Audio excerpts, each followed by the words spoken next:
Hey everyone, welcome back to my channel. And here we go again. Here we flipping go again. If it wasn't bad enough that we've had initiatives like Black Pound Day, we've had situations where the BBC have pledged to donate 100 million to fight the cause against racial injustice, apparently to get more diversity quotas, even though if you look at the statistics, the BBC have more than well filled up their quota in regards to BAME representation. Here we have this. Now, Channel 4 have decided to hold a Black Takeover Day, apparently to kickstart a fresh push for greater on- and off-screen representation. Now, this will be held next year, by the way. It's not this year. It's going to be held next year. So all of this talk, all this diversity, all of this Black Lives Matter, all of this initiatives and pushes, it's going to continue way on to next year. You bet believe it. Mark my words. Watch this stream, hold this video. This will go continue way on to next year. This isn't the end of it this year, if you thought it was going to be, by the way. But having said that, this move makes us look extremely weak. Now, I don't know who's behind this. I don't know if it's black people who's pushed for this.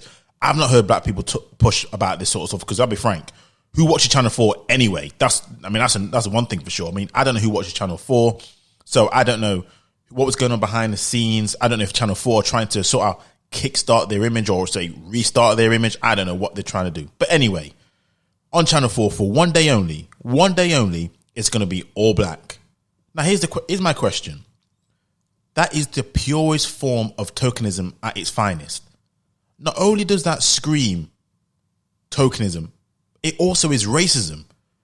You see, having an all black screen is akin to an all white screen. Now, I know people are going to say, well, it's not the same because of history and da-da-da. But hold on. If the effort is about equality, the key is in the word equality.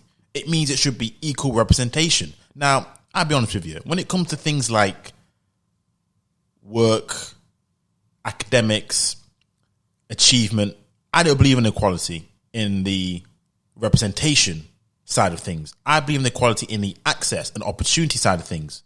What do I mean? Let the chips fall where they fall. If the best person for the job happens to be black, that's how it is. It will show in that person's work, his or her work, in terms of their presenting skills, in terms of their interview questions. It will show in their work. Likewise, if the best person or persons for the job are white, let it be the case. As long as we know it was fair and balanced at the end of the day, it is what it is. But that's not what it is with black folk. And this is why it's just killing me, and they make it look very weak.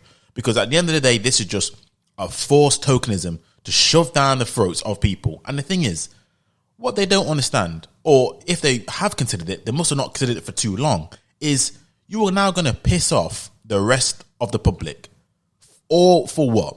For one day in which all these blackface will be on the screen, no one's going to watch it, by the way, and then the next day, back to normal. I mean, what does that even mean? What does that even do? I mean, in terms of equality, how does that... I'm trying to understand, how will that help the talent on screen? Is that meant to give them one day's opportunity to show their worth, and then for the rest of the 364 days or however many days that they're officially on air, they're going to be what? Cast to nothing, or they're going to be laid waste? I mean, I would love to know how this is even going to work. But with all that being said, this is just another one of those divisive tactics, which if this goes ahead, because again, there's still time for it to do a backtrack. I highly doubt it's going to be a backtrack, because anyone who dissents against it is going to be called a racist if you're non-black. If you're black, like myself, you'd be probably called a coon, an Uncle Tom. You know, you don't understand black issues. You don't understand white supremacy, all this kind of stuff as a diversion tactic. And all I want to ask is this. How is it that when it comes to things like this, I don't hear, I mean, correct me if I'm wrong, I do not hear any other race. I'm not talking about white people now. I'm talking about other people of color that we call them, BAME society. I don't hear them complain. I don't hear the Indians talking about, I need an Indian takeover day. Pakistanis asking for their takeover day. Chinese asking for their takeover day. I only hear it when it comes to black folk. And what kills me the most is this. When you look at the state of affairs when it comes to income, average income, earnings, education, entertainment, it is not white people who are ahead. And yet again, Indians are marching ahead. Chinese are marching ahead. Yet, I'll ask you this question. I barely see any Chinese people on TV screens. I don't see any British Chinese football players. I don't see any of them, at least from my understanding, in regards to boardroom staff. So how is it they're able to come here, set a lane for themselves, set a niche for themselves, and they're able to do what they need to do.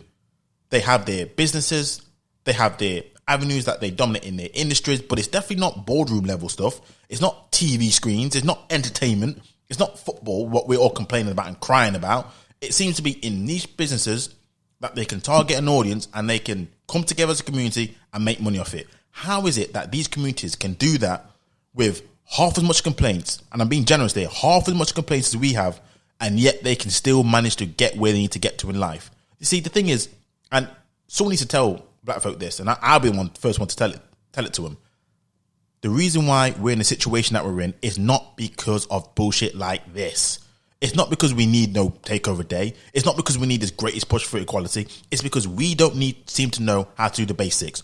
We don't know how to set up a community right. We don't know how to set up businesses right. We do not know how to even spend in our communities. We have lost the foundations of how to actually grow as a community. I'm not even talking about the fact that we're not even the interracial marriage day. I mean, I'm not even going to touch that right now. That'd be another video. But we have become a laughingstock. If it's not already been said, it's been said now. We have become a laughingstock. People say, oh, it's not that deep. It ain't that deep. It ain't that deep. It is that deep.